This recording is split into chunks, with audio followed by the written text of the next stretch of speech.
Welcome, ladies and gentlemen. My name is Dychronic, your host here on this Destiny 2 video, and today we're going to be taking a look at the weekly reset for Destiny on March 31st, 2020. Ironically, also the last day for my March giveaway. If you wanted to win Astra A40, Blue Yeti, or Control Freak stuff, check in the description down below. But the purpose of these videos is to show you everything that has reset in Destiny 2, so all of the resets from the Nightfalls to the Crucible to all of the special stuff coming on the calendar. Now this week, there's nothing special on the calendar, but there are going to be a couple of different updates and patches that they did have for this particular iteration. You can see on screen now all of the things that they did add to this current patch that released today. They also were not able to update two things that they wanted to update, which is on screen now. Also, real talk, what do you guys think about my outfit? I got to break out the rainbow chunky fat titan set out again. I don't know why, I just got bored and thought, hey, I haven't worn this in a while. And I thought I'd do it for the video. What is that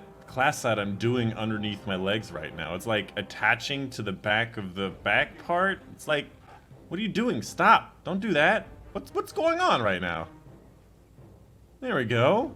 Why was it attaching for a second? My god, you gotta put like a wall between people, otherwise they're sexing like rabbits. And finally, before we get into the reset, this week is going to be an increased infamy week. So probably double infamy during the week and triple infamy during the weekend. Moving on to the regular weekly Nightfalls, everything that has reset in the Nightfalls and all that whatnot. For the ordeal this week, it will be the Warden of Nothing. That's going to be the Forsaken mission with the Servitor at the end of the Prison of Elders, dropping the Warden's Law 2-burst hand cannon. This one is definitely going to be a high-scoring Nightfall, so if you're going for the 100k, it's possible you could probably do this on a hero, but Legend is definitely going to do it no problem. As for the regular Nightfalls, we have Exodus Crash, the one that drops that special exotic sparrow I always forget the name of, the Arms Dealer, the Chartreuse Cabal at the end, dropping the Tilt Fuse exotic sparrow, and finally the Scarlet Keep with the Witch at the end. The Hashladoon Witch, part of the Shadowkeep mission, does not have a Nightfall unique. The fastest one this week is going to be the Arms Dealer.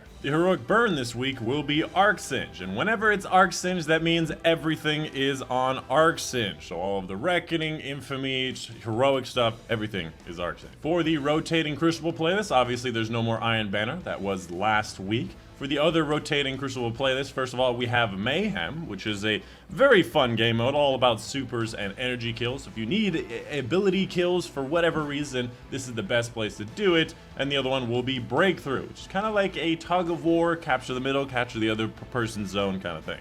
As for Reckoning this week, it will be the Swords. So if you're looking for the Last Man Standing or anything in the Swords section, it is available this week. And of course, as I said, it is Arc Singe. For the Flashpoint this week, it will be taking place on Titan, so completing public events, lost sectors, and heroic adventures to finish this as quickly as possible. As for Escalation Protocol, this week it will be all three. That's because last week was all three, and next week will be the infamous Shotgun. As for the Menagerie this week, it will be Aranak, the big ogre boss at the very end, and of course, as I said before, it is Arc Singe. Like I said, when it's Arc Singe, almost everything lines up with Arc Singe. The heroic version will have things like Extinguish, Grenadier, Famine, and Solar Singe. Obviously, the fact that there is a positive benefit, the Grenadier, means that the Ogre week is always the best week to get any heroic required things done for Menagerie. As for the Nightmare Hunts this week, it will be Skolos, Zydron, and Omnigul. So if you need any one of these, it is available this week. On top of the fact that, again, we still have that powerful Tier 3 if you still need power. The weekly Rasputin Challenge is available yet again. For the Garden of Salvation raid, we have a link to the chain. All players must refresh their Enlighten buff at approximately the same time. However, the team may split up at different tethers. I believe this is during either the second or third encounter. I can't remember exactly, but I think it's the second encounter, because last week I believe was the first. Ooh. I can't believe I had such a primal reaction to this. Well, moving on to Eververse's inventory, the feline fancy emote caught my attention immediately. I heard about this emote and I absolutely need it. This is an incredible emote. I hope that they sell it for Bright Dust at some point during the season. Bungie has said that they will sell pretty much everything for Bright Dust, so, and it looks like it's an infinite. Just keep on. I'm not going to continue for that statement, but let's go ahead and talk about Eververse's inventory, everything that has reset, all that whatnot. Vibrant Medusa is a shader that I have not seen yet. Ooh, I like the way it looks like on the gun. The Midnight Coup colors very, very well, but like that nice like green with the black, it's definitely something I want at least one of, so I can spawn as many as I want. You have the ornament for the arbalist, which makes it look a little bit more fallen-esque. Got this new sparrow here for the new DLC that looks very interesting. If you would like to get that, you have a new ghost here that's a speed demon omni telemetry. Very, very ornate, original base ghost thing, but no eyeballs actually on this ghost, which is a little bit new in case you wanted any one of those. For the other bright dust section, we also have a lot of other things that I haven't seen as well. Definitely a very populated section of stuff I have not seen before. Carry the load seems to be, I guess it's supposed to make fun of your teammates that need carrying. I'm not sure if this is an infinite, but seems like it. We also have another sparrow, the Lunatic's Legacy. Looks like, honestly, a Star Wars pod racer turbine. Looks very fun.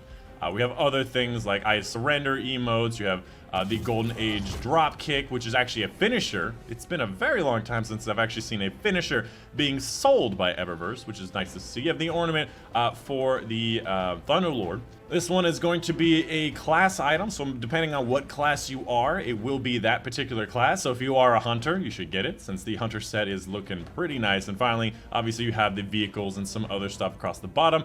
The copper tone plaid is not what I expected it to be. Obviously colors differently on the Titan. Again, it's just a shader, so I'd like to buy each one of them. I'm very sad that we don't have the cat on sale. It's something that I will be looking for in the future.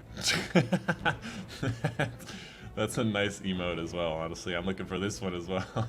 Oh. Oh. Oh! And finally, Hawthorne's inventory, in case you wanted to know about the weekly raid challenges. First up, for the Last Wish raid, we have Witch during the Shirochi encounter, the second encounter of the Last Wish raid. In this encounter, just don't get hit by her regular ball attack.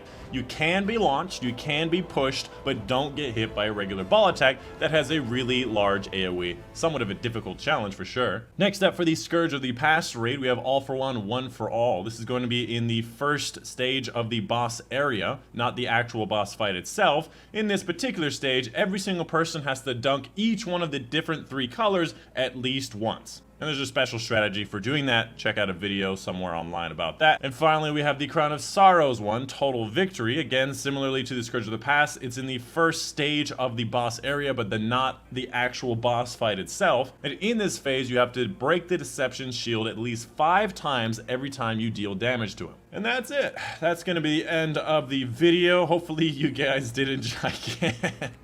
I can't look at this Titan without just feeling a smile coming on. But I hope you guys did enjoy.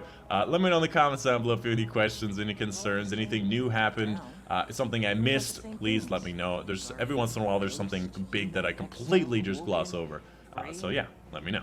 But that's it. My name is Dychronic, and I will see you guys on the next one. Chunky Titan, away! Oh no! Oh no! Oh, I've saved it. Let's go. Although I can't really get back. Oh, there we go. Yeah, you good. You will see. Chunky Titan.